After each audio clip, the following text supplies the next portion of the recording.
Les intelligences artificielles sont partout. Elles rédigent des mails, résument des documents, créent du code, mais derrière cette puissance incroyable, une question se pose. Est-ce que nos données sont vraiment en sécurité ?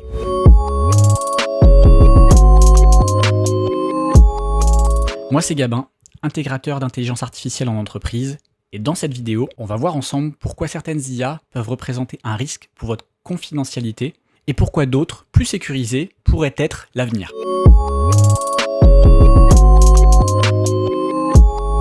Une grande majorité des gens, de nos jours, utilisent les IA en ligne, comme ChatGPT, Claude, Gemini, ou bien même Copilot. Mais savez-vous réellement ce qui se passe quand vous interagissez avec eux ? Ces IA fonctionnent toutes sur des serveurs distants. ChatGPT aux États-Unis, Claude de même si aujourd'hui ils sont en train de s'étendre avec des serveurs en Europe et en Asie, ou bien Copilot qui utilise les serveurs Microsoft Azure un peu partout dans le monde. Quand vous parlez avec une IA, que vous lui demandez quelque chose, des conseils, ou bien qu'elle vous demande un peu plus de détails sur vous ou ce que vous voulez exactement, toutes ces données sont transmises et stockées dans des serveurs pour enrichir la base de données des IA.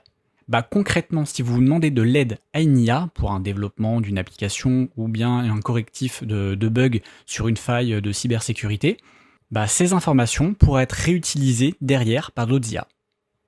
Le prompt injection, j'en ai déjà parlé dans une précédente vidéo, c'est le fait qu'un autre utilisateur puisse injecter dans une conversation ou dans un document analysé par l'IA une consigne qui détourne l'IA de sa mission principale.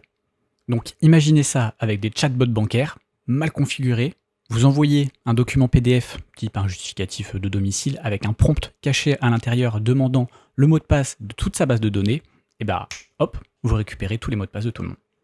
Bien sûr, ces failles de sécurité sont connues de nos jours, mais la cybermenace évolue très vite avec l'IA. Une petite entreprise qui intègre de l'IA et qui ne connaît pas les risques qui y sont liés, cela peut lui coûter très cher. Fuite de données confidentielles comme des contrats, des plans stratégiques ou même des données clients, ce qui engage la responsabilité de l'entreprise au niveau de la loi européenne sur les RGPD et qui peut avoir de lourdes conséquences.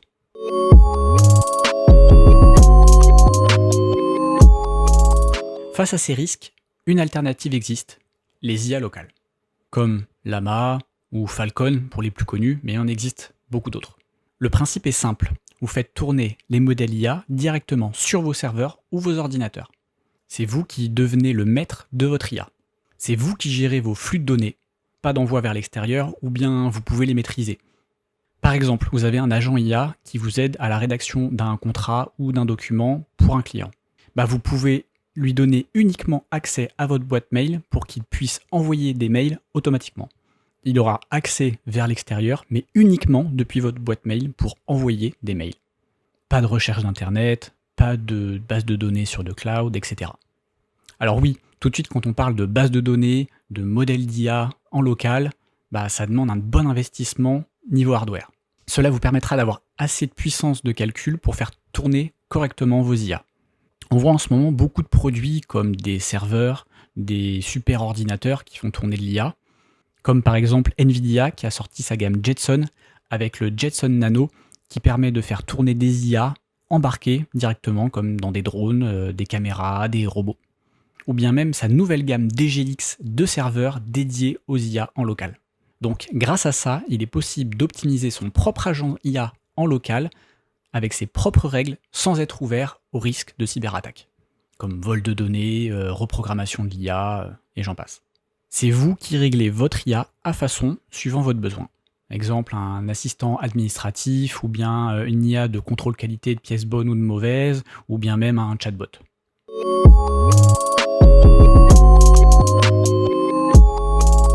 Donc IA Cloud, plus puissant, facile d'accès, pas de maintenance, mais données non maîtrisées et exposées aux cyberattaques.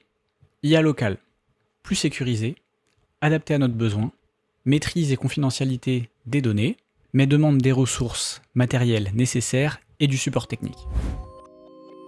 L'intelligence artificielle est un outil surpuissant, mais comme tout outil, il faut savoir le maîtriser. Plus vous comprendrez ses limites et ses risques, plus vous en tirerez parti en toute sécurité.